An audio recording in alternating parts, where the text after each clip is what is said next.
It's 2 a.m. You're exhausted. You've been lying in bed for 3 hours.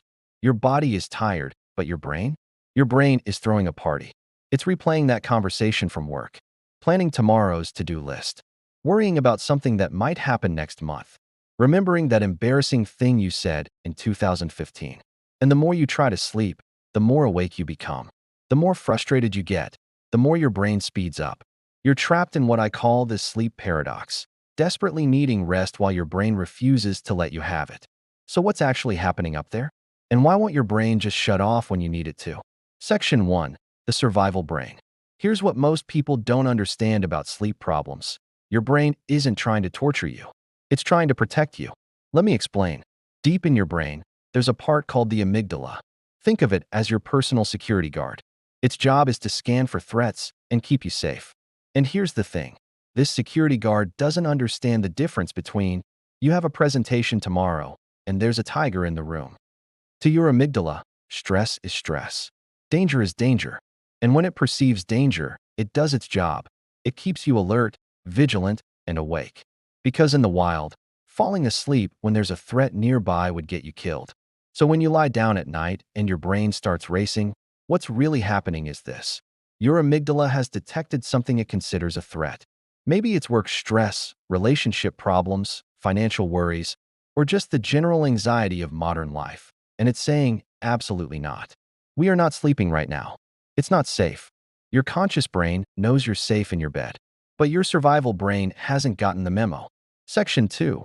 The thought spiral. Now here's where it gets worse. You're lying there, unable to sleep, and your brain starts doing something we all know too well. It starts thinking. But not just any thinking.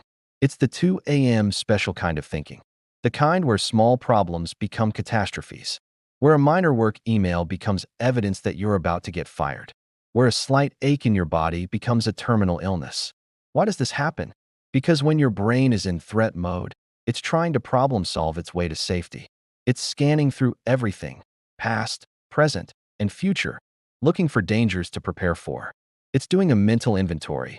What could go wrong? What did I mess up? What do I need to fix? And the cruel irony?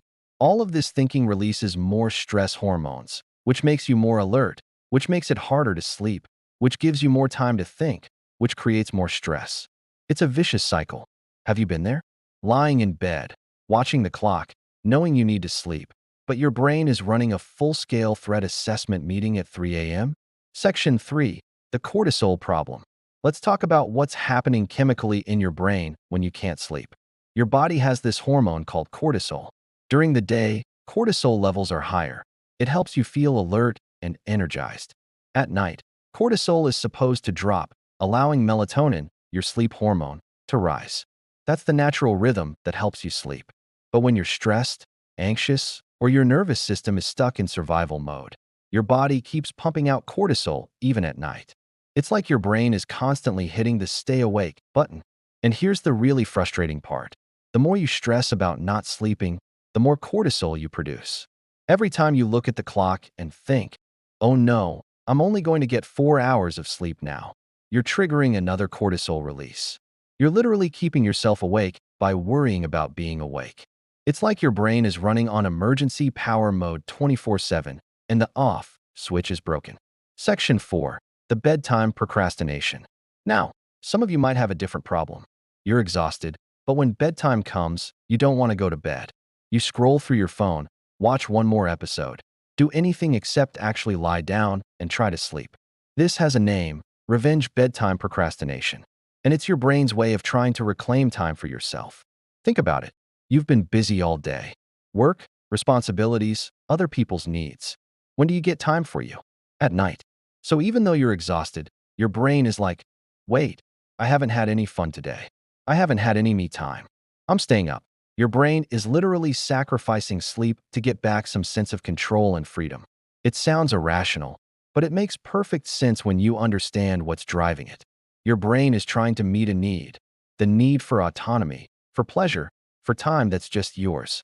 But of course, this makes you more tired, more stressed, and more likely to have trouble sleeping when you finally do go to bed. So what do you actually do about all of this? How do you convince your brain that it's safe to sleep? First, understand this. You can't force sleep.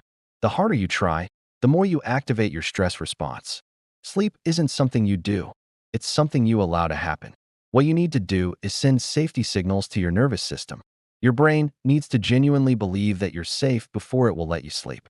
Some ways to do this: create a genuine wind-down routine that's boring, not stimulating, not screen time, but genuinely boring. Your brain needs to learn that when you do these specific things, it means it's safe to power down. Address the cortisol problem during the day. If you're running on stress all day, your nervous system won't magically calm down at night. You need to build in moments of rest and regulation throughout your day, not just at bedtime. If your brain is racing with thoughts, try a brain dump before bed. Write down everything you're worried about, everything you need to remember, everything your brain is trying to hold on to. Get it out of your head and onto paper. This tells your brain, okay, we've dealt with this. We don't need to keep running this program. And if you have revenge bedtime procrastination, the solution isn't just go to bed earlier. It's figuring out how to get your needs for autonomy and pleasure met during the day, so your brain doesn't feel like it has to steal time at night. Your brain isn't broken. It's not sabotaging you. It's doing exactly what it thinks it needs to do to keep you safe. The problem is, it's using ancient survival mechanisms to deal with modern stress. So here's my question for you. What's one thing you could do today to send your brain a safety signal? Drop it in the comments. And remember, sleep isn't the enemy of productivity. It's the foundation of it. Your brain deserves rest. And so do you.